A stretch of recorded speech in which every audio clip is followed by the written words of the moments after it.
Sen şunu tut. Tamam. Ali abi sen orada dur. Tamam.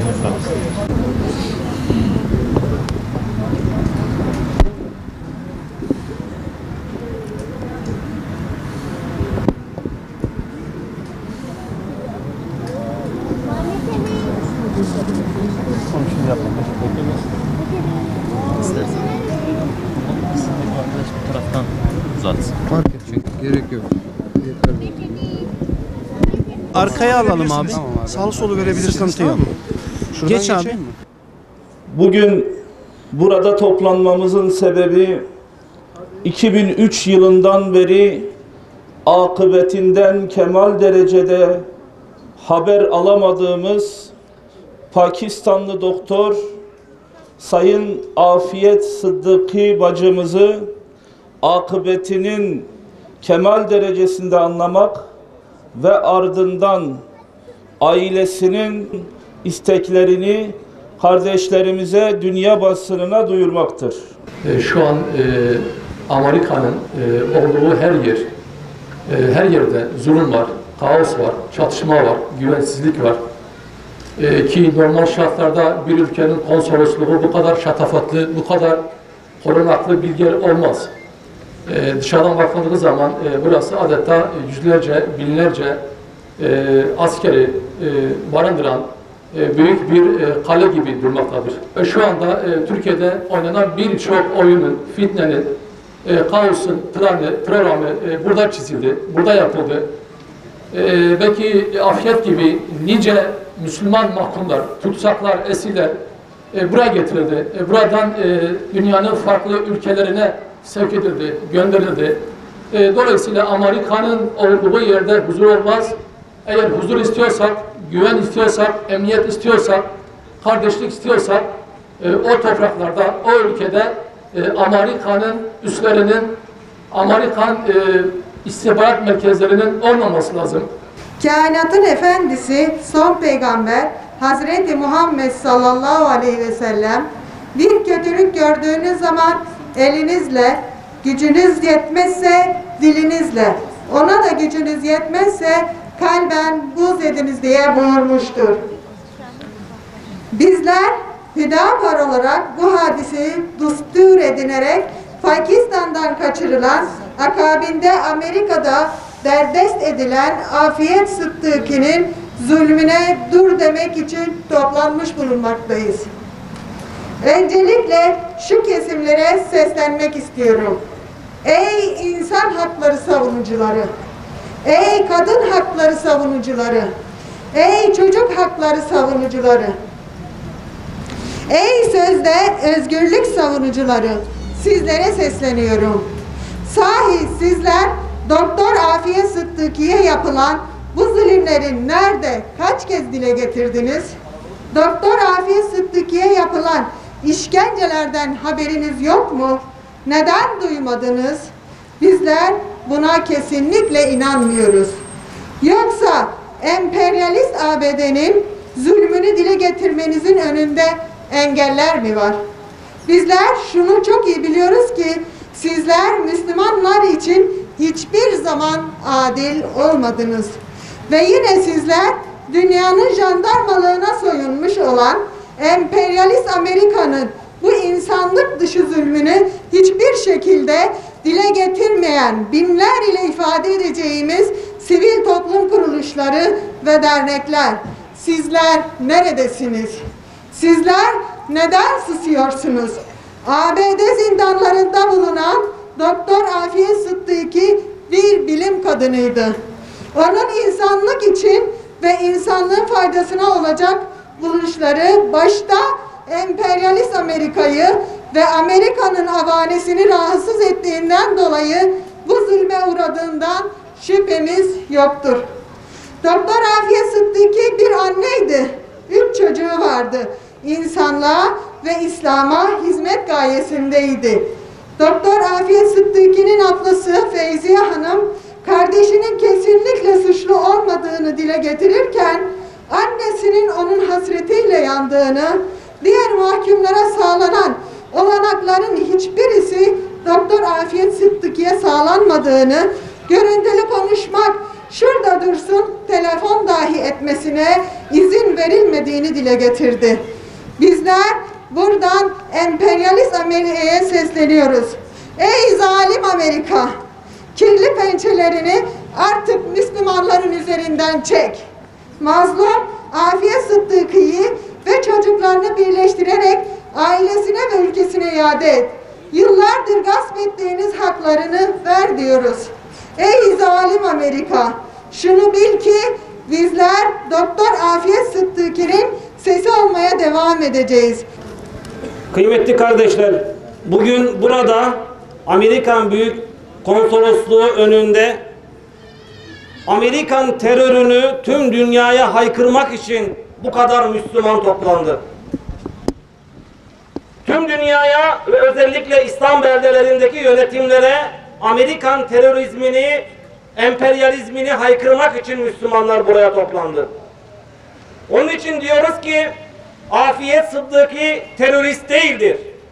Eğer terörist arıyorsanız teröristler işte buradadırlar. Amerikan emperyalizmi terörizmin başıdır. Batılılar terörizmin başıdır. Amerika devleti terör devletidir. Vallahi bizler bu Müslümanlar mağdurlar ve mazlumlar olarak, korkaklar olarak burada toplanmadık. Biz korkmuyoruz ama onlar, Amerika dünyanın süper gücü olsa da, dünyanın en büyük devleti olsa da o korkuyor. Onun için Afiyet Sıddıki'yi tutukladı. Onun için Afiyet Sıddıki'yi alıkoydu. Zannetti ki Müslümanların kalplerine korku salacak. Bekledi ki Amerika küresel anlamda başlattığı sözde terörizmle mücadele savaşına Müslümanlar karşı gelmeyecekler. Böyle zannetti. Ama bu Müslümanların kalplerini birleştirdi. Bu Müslümanların imanlarını artırdı elhamdülillah. Onun için biz diyoruz ki biz korkmuyoruz. Biz güçlüyüz. Vallahi güçlüyüz. Amerika sadece Afiyet Sıddıki'yi de tutuklamadı. Aynı zamanda Pakistan gizli servisiyle beraber Navid Batı da tutukladı. Pakistan gizli servisiyle beraber Muazzim Bek'i de alıkoydu. Vallahi Muazzim Bek diyor ki Guantanamo'da, benim yan odamda 650 nolu odada Afiyet Sıddıki'ye yapılan işkenceler, zulümler, onun çığlıkları, bana yapılan işkenceleri bana duyurmuyordu bile. Ben hafif acılarımı duymuyordum bile. Dolayısıyla biz diyoruz ki terörün başı Amerika'dır. Bu topraklar bizimdir. Pakistan toprakları Müslümanların topraklarıdır. Afganistan toprakları, Suriye toprakları. Bu toprakların sahibi biziz. Biz buralarda kalacağız. Bizden sonra çocuklarımız kalacak. Ama Amerika bu topraklarda işgalci olarak olmaya devam edecek. Bugün biz buraya Afiyet Sıddıki için toplandık. Hiç şüphesiz Amerikan Konsolosluğu'nun önünde toplandık. Çünkü bu mezalimin baş sorumlusu hiç şüphesiz ABD'dir. Ama ABD bu konuda yalnız değil. Ve sadece küresel haydutlar, ABD gibi, Rusya gibi küresel haydutlar bu konuda yalnız değiller. Maalesef yerel despotlar, nice Afiyet Sıddıkiler üretmekle meşguller. Bugün Suriye'deki cezaevlerindeki kadınlar tecavüze uğrayan, yıllardır o cezaevlerine mahkum edilen, uzuvlarını kaybeden, hayatları ellerinden alınan nice isimsiz Afiyet Sıddıkiler Suriye zindanlarında. Nice isimsiz Afiyet Sıddıkiler Mısır zindanlarında Sisi zulmü altında. Biraz evvel kardeşlerim de bahsettiler. İslam dünyasının dört bir tarafında böyle bir durum söz konusu. Yine bu olayda da Afiyet Sıddıki olayında da ABD ile beraber bu olayın baş sorumlularından biri Pakistan hükümetidir. Pakistan istihbaratıdır. Afiyet Sıddıki'ye yıllarca zulmeden, ortadan kaybolduğunda nereye gittiğini bilmediğimiz dönemlerde yıllarca işkence yapan bir Pakistan vardı. Ardından o işkenceleri Amerika devraldı. İlk yalanlar zaten burada başladı. 2008'de dendi ki işte biz gözaltına aldık Afiyet Sıddıki'yi. Gözaltına aldık ama gözaltı esnasında silahı eline alıp işte Amerikan askerleri yaralamaya çalıştı. Bilahare mahkemelerde bir takım yalanlar söylendi. Avukatlara açıklamalar yaptılar. Buradan öğrendik. Yvonne Ridley gibi, biliyorsunuz sonradan Müslüman olan İngiliz gazeteci Yvonne Ridley'nin yazdığı yazılar, detaylar, görüşmeler, istihbaratlar arası görüşmeler, takas görüşmelerinin detaylarını bize aktardığında biz Afiyet Sıddıki'nin o takas görüşmelerine konu edildiğini ama mesela Pakistan hükümeti tarafından bu takasın kabul edilmediğini bilahare öğrendik. Nice onun hayatıyla alakalı, 16 yıllık süreçle alakalı nice zulüm hikayeleri var. To the attention of the press and the public, we are now gathered here at the Istanbul Consulate General of the United States, which is a country that enforces terrible law for other countries, while it is famous for filling the world's human rights report card. In this sense, we would like to state once again that we condemn inhuman treatment against Dr. Afia Siddiq, the torture subjected to her, and the prison sentence with false evidence. There is no doubt that ill treatment and isolation of Dr. Afia Siddiq is a human rights violation that every person and institution must strongly oppose. Who is Dr. Afia Siddiq? First, we would like to briefly inform the public. Dr. Afia is a scholar, Quran scholar.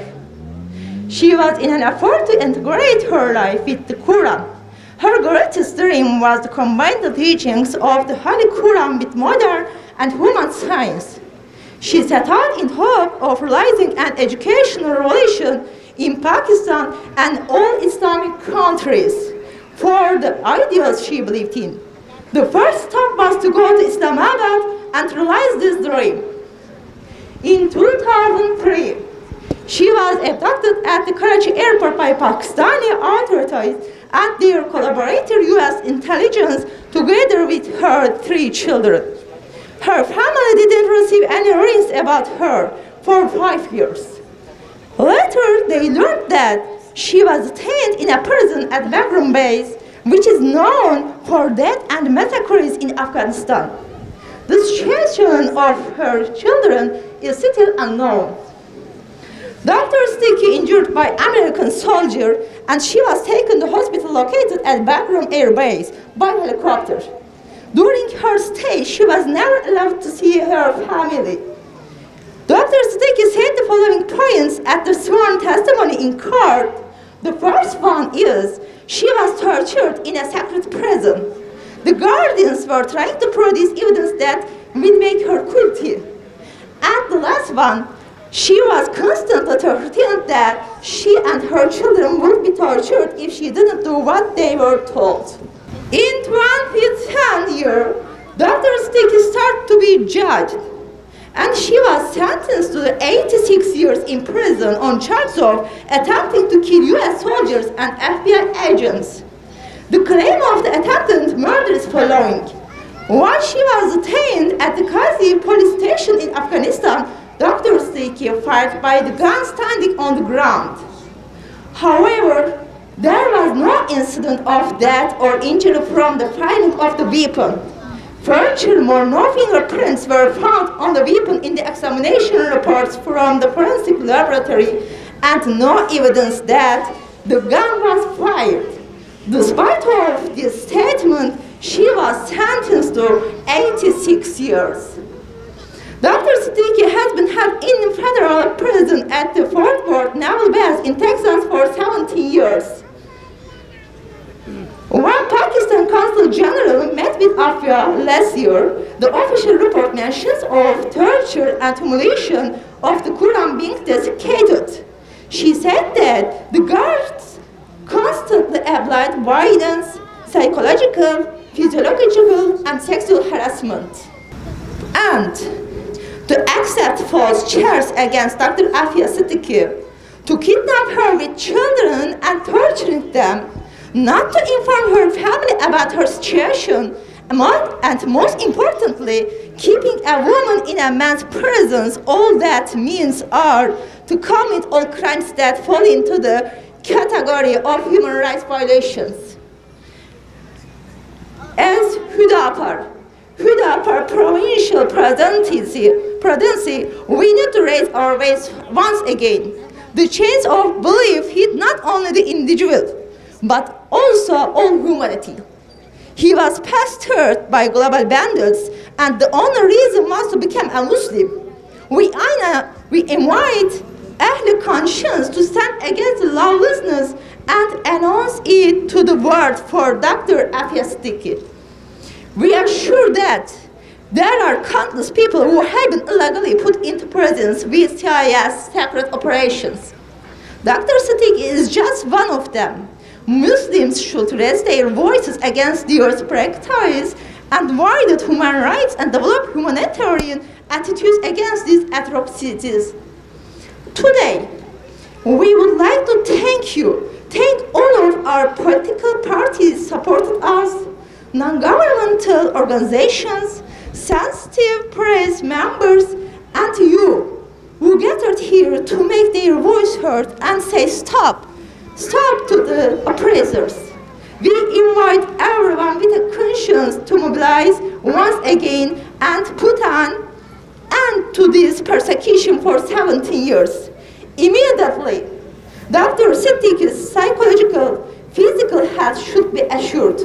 She must be returned to her family in Pakistan safely, and it must be determined where the children are. The children must be returned to family. Hüdapar İstanbul Provincial Presidency. Thank you. Şu anda burada tüm dünyanın insan hakları karnesini doldurmakla meşhur iken, başkalarına karşı ilkel kabile hukukunu reva gören bir ülkenin, yani Amerika'nın İstanbul Başkonsolosluğu önünde toplanmış bulunuyoruz. Bu anlamda Doktor Afiye Sıddıki'ye uyguladığı insanlık dışı muameleyi, reva gördükleri işkenceleri ve uyduruk delillerle verilen hapis cezasını bir kez daha kınadığımızı belirtmek istiyoruz. Doktor Afiye Sıddıki'ye yapılan kötü muameleler ve uygulanan tecritler, vicdanı kirlenmemiş her kişi ve kurumun şiddetle karşı çıkması gereken bir insan hakları ihlali olduğu kuşkusuzdur. Değerli basın mensupları, saygıdeğer katılımcılar, basın açıklamamız burada sona erdi. Hüdapar İstanbul İl Başkanlığı olarak Doktor Afiye Sıddıki özgürlüğüne kavuşuncaya kadar kendisinin sesi olacağımızı buradan taahhüt eder. Her platformda onun sesinin çığlığı olacağımızı tüm basına ve halkımıza bildiriyoruz.